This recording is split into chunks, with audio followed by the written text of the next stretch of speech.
Hey everybody,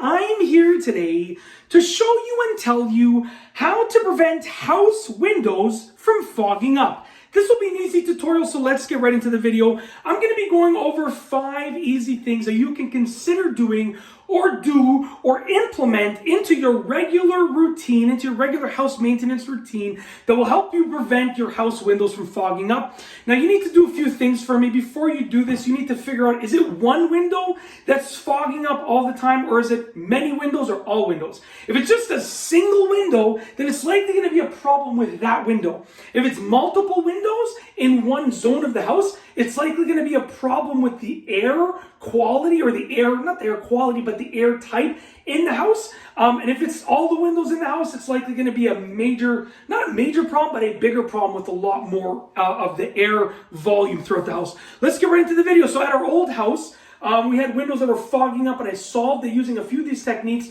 At this house, none of the windows fog up because I know what to look for. So literally, we've been at this house for about 2 years as of the filming of this video. By the time it comes out, I will have been here much longer because I film everything in advance, if you don't already know. But I don't have any windows that fog up, and a lot of these windows are like over 10 to 15 years old from what the neighbor was telling me.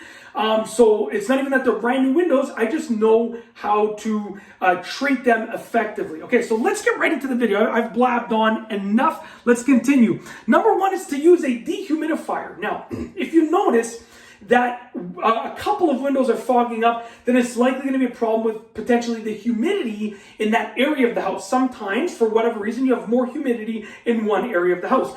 Use a dehumidifier. You don't have to put it on a high setting. It doesn't have to be running frequently. You can leave it on a low setting, but you want to pull out some of that humidity and put it into the dehumidifier. So use a dehumidifier, and you can leave it on a lowish kind of setting, and it should work, okay? Number 2, reduce the humidity in your HVAC system altogether. If you notice a lot of your windows are fogging up, maybe your humidity control on your furnace, your air conditioner is set too high.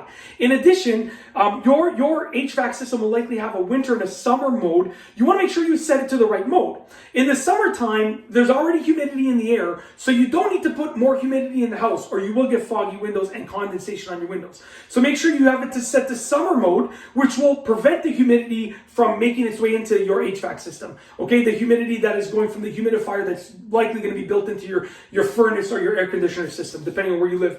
In the winter, you want to add humidity because winter air is very dry. I live in Canada. We get some pretty harsh winters in Toronto, Ontario, in Canada. So you want to make sure you add in some humidity, put your HVAC system to winter mode so it adds a little bit of humidity. And it all depends on where you live, but these are general rules of thumb.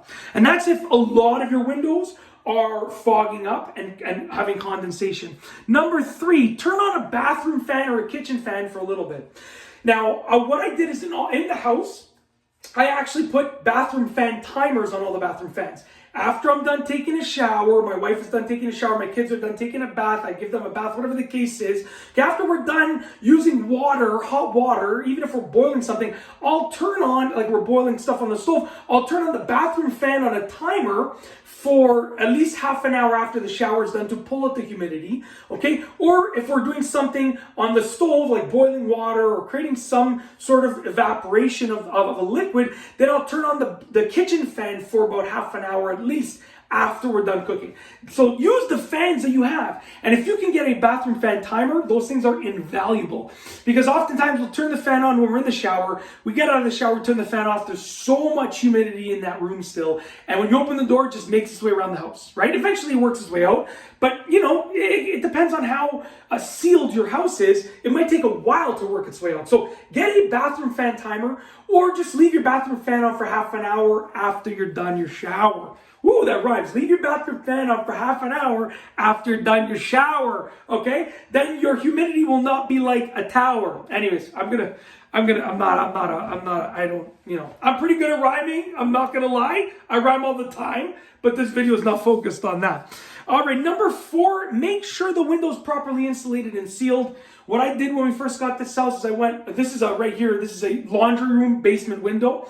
I have a side split house, so like this is the lower level of the basement. So this window is like it's actually already underground. I'm not sure what the term is, but like there's a window well and a window basin around it. And it's like at the top level of this. So like the way the house is structured, you know, it would be easy for the seals around this window to go if lots of water and earth elements got to it.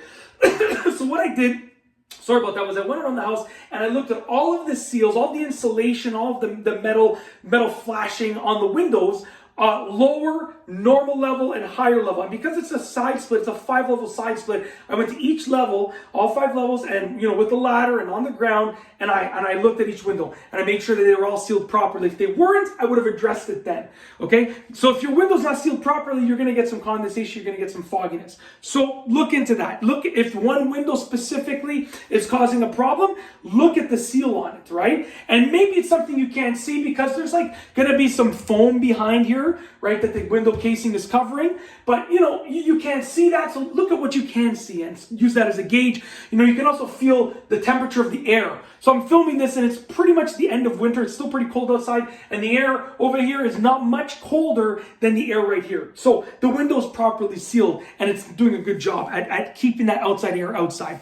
Lastly is number 5, which is replace the window if it's causing a problem. So if you've done everything else, then maybe the panes on your window, the seal on those panes are gone. If your window's older, if your window was not manufactured properly, if your window is low quality, if it was a cheap window, these are things that can happen, right? You might have to replace it. Does that mean you have to replace every window in the house? Not necessarily. You might just get away with just replacing that one if it's the one that's causing the problem. But do the other things, the first 4 things that I told you first, because maybe you can get away with something else without replacing the window, because every other option is going to be way cheaper, way easier, way faster. And they'll pretty much do the same job of preventing the window from fogging up. Then you can replace the window in the future when you feel comfortable doing so. That's it. If you like this video, please be sure to give it a thumbs up. Let me know what you think down below as a comment. And of course, be sure to subscribe for more great videos just like this one. And that's all I have for you today. Thanks for watching.